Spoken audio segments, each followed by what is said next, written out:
Hi everyone, welcome back to my channel. If you're new here, my name is Esperanza, and the word that I want to share with you guys today is you have a heart of gold.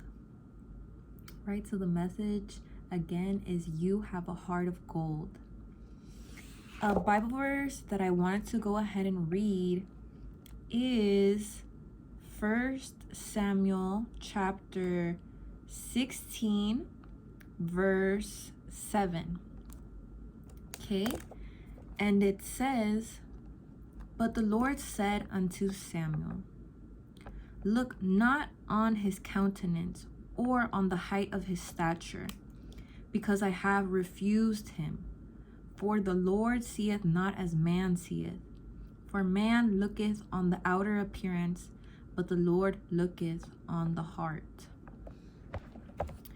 Okay, so just to give a little bit of background of what this Bible verse is referencing or what is going on here.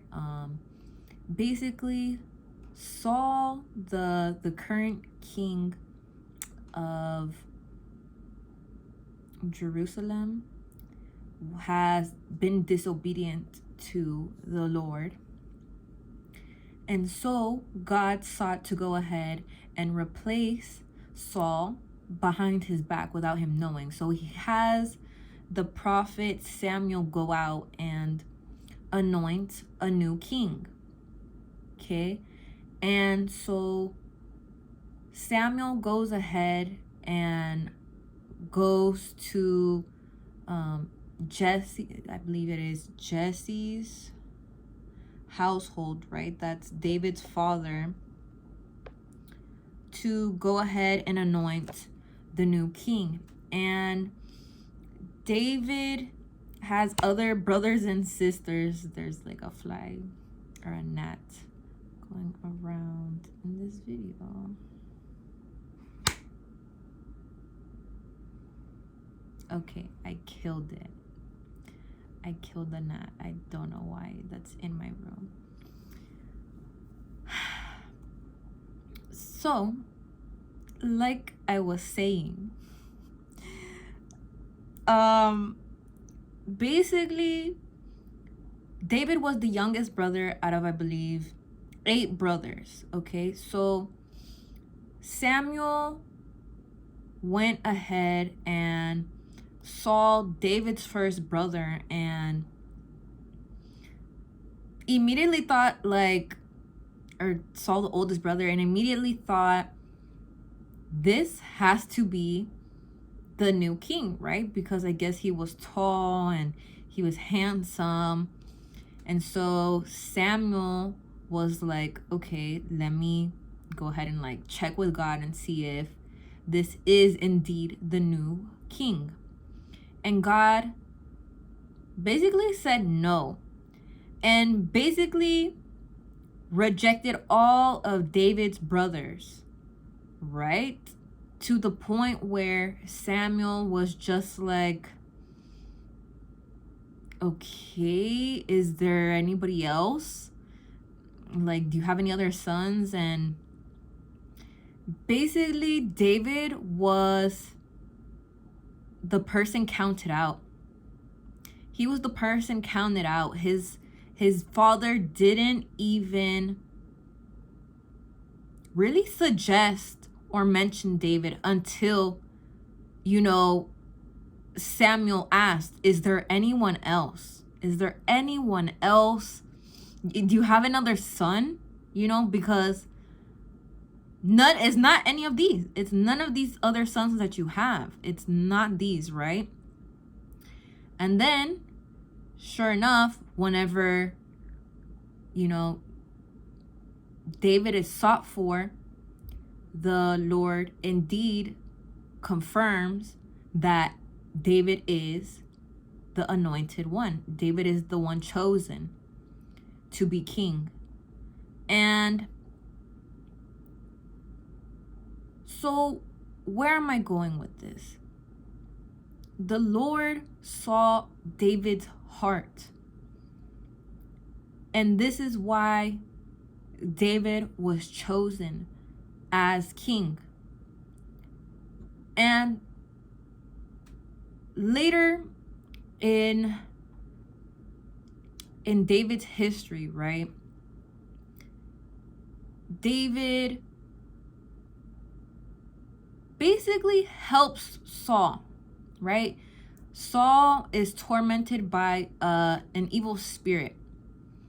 And so David knows how to play the harp. And whenever David would play the harp, it would soothe Saul and it would ease him and comfort him in his moments of being tormented by this evil spirit. And David helped Saul in his times of need. Later, Saul ends up getting jealous of David, right? And on multiple different occasions, he sought to go ahead and kill David for no other reason than out of jealousy. He was jealous of David, and he was threatened. He was threatened by David of, the people genuinely loved David. They had a genuine love for David, and this threatened Saul and his position as king, and eventually he got jealous, and so he sought to kill David. He attempted to kill David on multiple occasions, and there was 2 instances where David had the opportunity to kill Saul, and he did not, and he didn't. And even when Saul died, he mourned. He genuinely cared for this person who was trying to kill him. And so as you learn more about David, we can see that David had a heart of gold. David, even when this man was trying to end his life, in multiple different instances, Saul attempted to end David's life, right? He had David on the run. And David had the opportunity twice to kill Saul, and he didn't. And whenever Saul eventually ended up dying, David mourned. He was in grief that Saul died. So I'm mentioning all of this because you have a heart of gold. And this is something that is precious and valuable. And God sees this, right? People in this world, they really have the tendency to only look at the outward on people, meaning our appearances, and value us based off of these things, right? On beauty, on wealth, on status, things of these natures, right? God goes ahead and values us due to our heart posture. And this is the reason David was chosen as king. And I think this is important to note because this is what ultimately made David chosen as the new king. So I wanted to point this out because you have a heart of gold, right? I wanted to go ahead and give you this confirmation that you have a heart of gold, and this is what ultimately threatens people around you. It threatens the enemy, right? The unclean spirits that is working behind the scenes in these people, working in and through them. And so they end up being jealous of you due to this purity that they see in you, the favor that they see that you have on your life, the way that other people love you. It causes jealousy in them, and so they end up hating you for it. They end up end up trying to harm you, to kill, steal, and destroy your life in the process, right? So the enemy works on their own insecurities, and it has to do with your heart, right? And so it's very important to know that David, although he would have been his right to go ahead and kill Saul whenever he was trying to end his life on multiple different occasions, he did not. He had 2 opportunities to do so, right? They were asleep, and David cut off a part of his robe to go ahead and prove to him that he had the opportunity to kill him, and he did not. And this is ultimately what made God choose David. It was his heart. It was his heart of gold that was valuable to God. And I want to confirm to you that you have a heart of gold. You have a heart of gold in this world that has corrupted many hearts through the enemy, right? He puts us in circumstances that for the majority of the world, it does harden their heart. It corrupts them. It taints in their hearts, right? And this is not the case for you or for me. And I see in David, he was outcasted, right? He was left in the wilderness to fight for those who were not able to defend themselves, which is the sheep. He was a shepherd.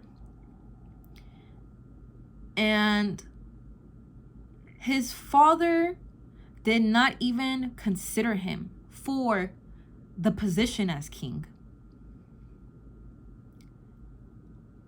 I want to pull up another Bible scripture that's coming to mind. And it is Psalms, I believe, 23.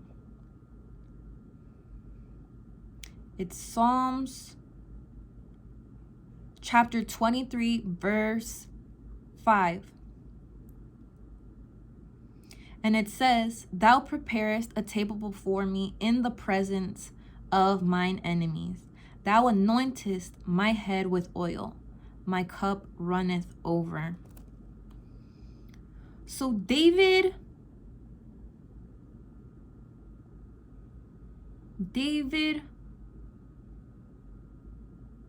basically called his own family his enemies.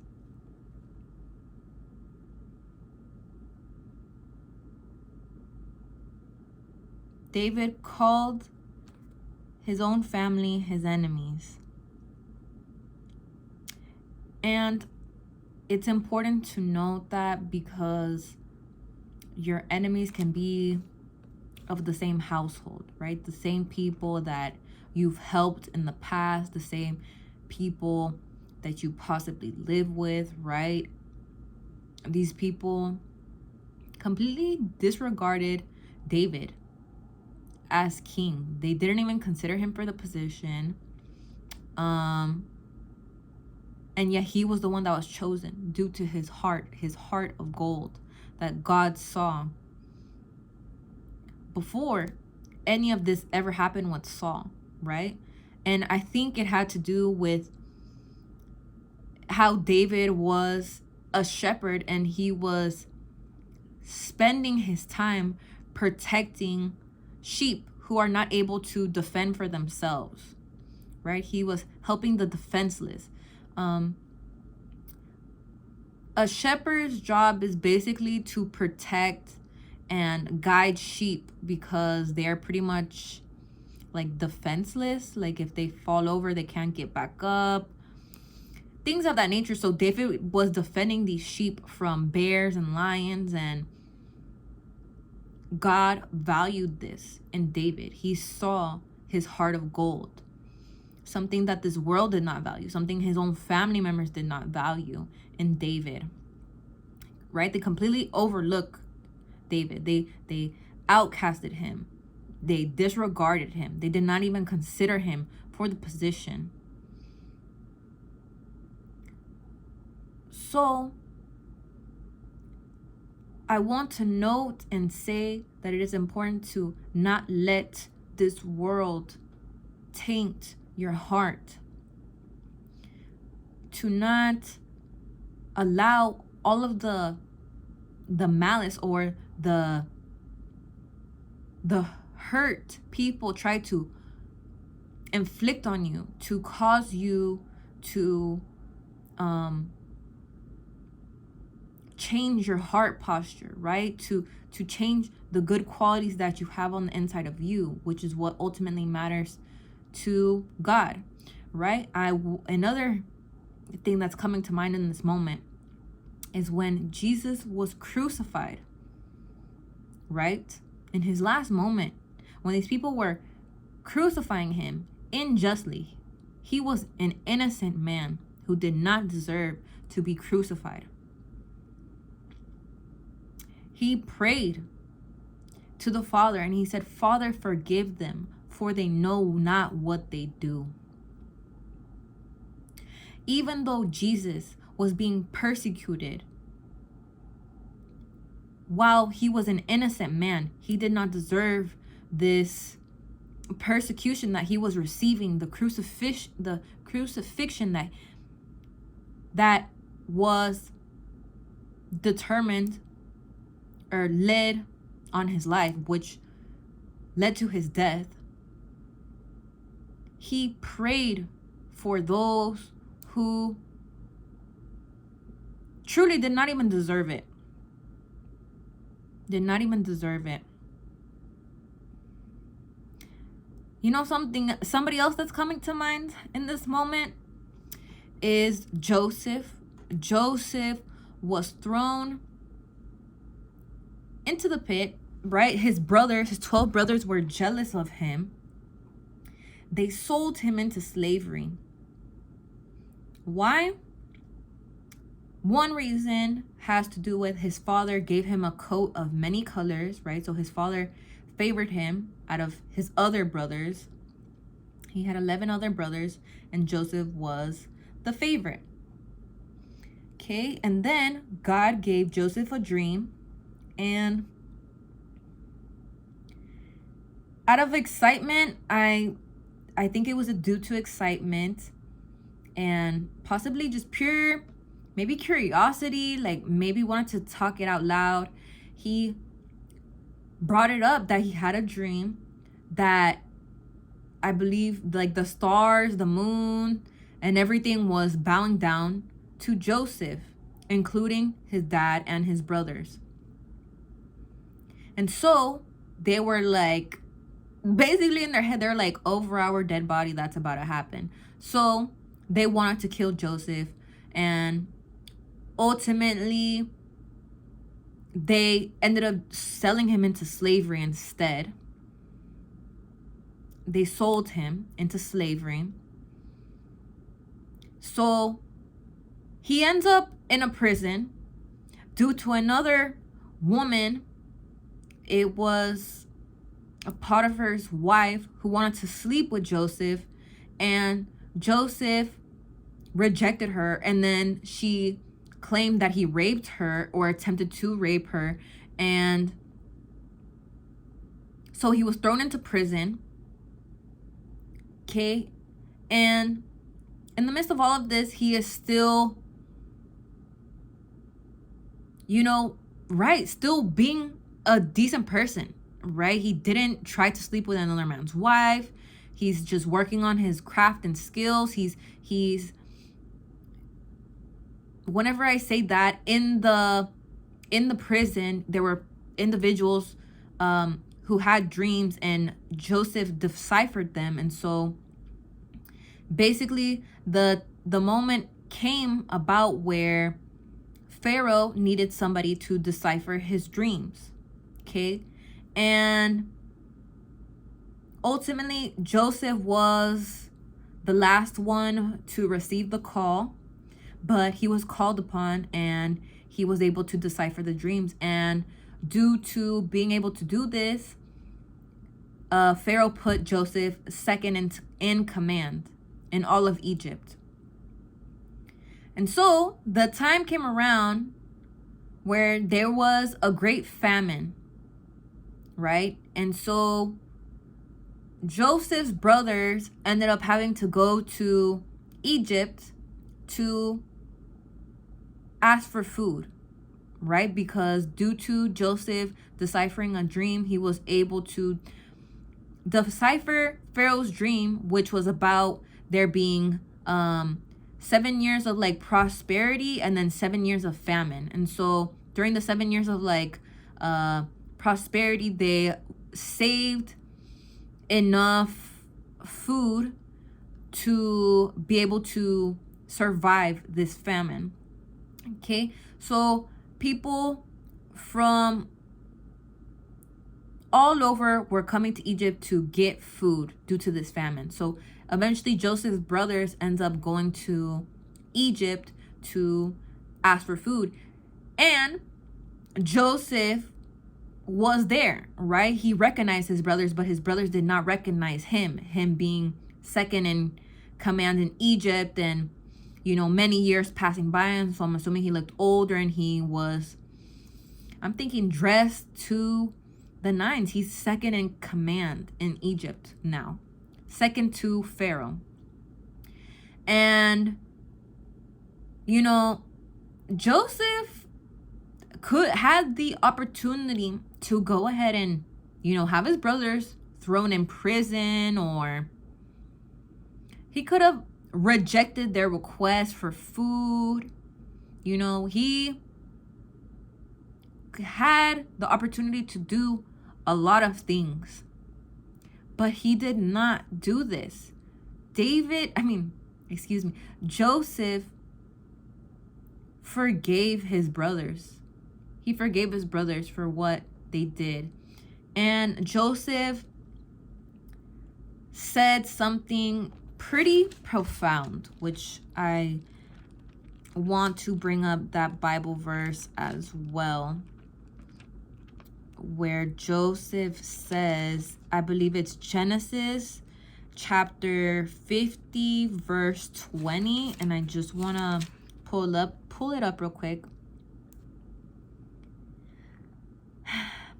So it is that, but I'm gonna go ahead and read Genesis chapter 50 starting from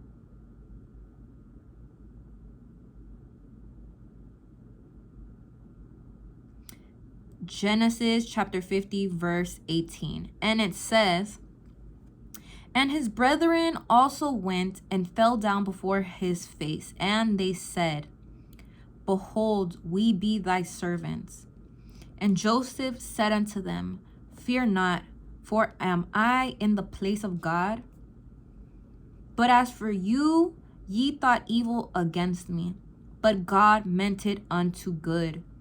It bring to pass as it is this day to save much people alive. Now therefore fear ye not. I will nourish you and your little ones. And he comforted them and spake kindly unto them. I think that's beautiful. again, it goes to show that the people that God chooses has a heart of gold. And so if any of this message that I'm saying in this video resonates with you, just know that God chooses those who have a heart of gold, right? So don't allow the world to harden your heart. Remain pure in your heart, regardless of the attacks of other people, the slandering, the mocking, the attempts that people try to do against you to destroy you, kill you, to steal from you, to harm you. To remain in this heart posture of forgiveness, even though it's not the easiest thing to do, right? In Jesus' last moment when he was being crucified, he prayed for his enemies, saying, Father, forgive them, for they know not what they do. And so in this moment, I just want to say that you should say the same thing for these people who try to inflict harm in your life. Say, Father, forgive them, for they know not what they do. Because in reality, those who accept the Son of God as their Lord and Savior are an adopted child of the Father, right? Of God. So, in reality, God will fight for you, right? There's nothing that you need to do to humble these people, to harm these people, because God will do it for you. He will fight for you. So I just want to give you this message of confirmation and reaffirm to you that you have a heart of gold. And I pray that this message blessed you, that this message edified you. And if you liked it, if it resonated with you, please go ahead, comment in the comment section, say I have a heart of gold, like this video, subscribe to my channel, and you could turn on the notification bell if you want to continue to hear more encouraging messages that come to me. And I pray that this blessed you, and I will see you in my next video. Bye, everybody.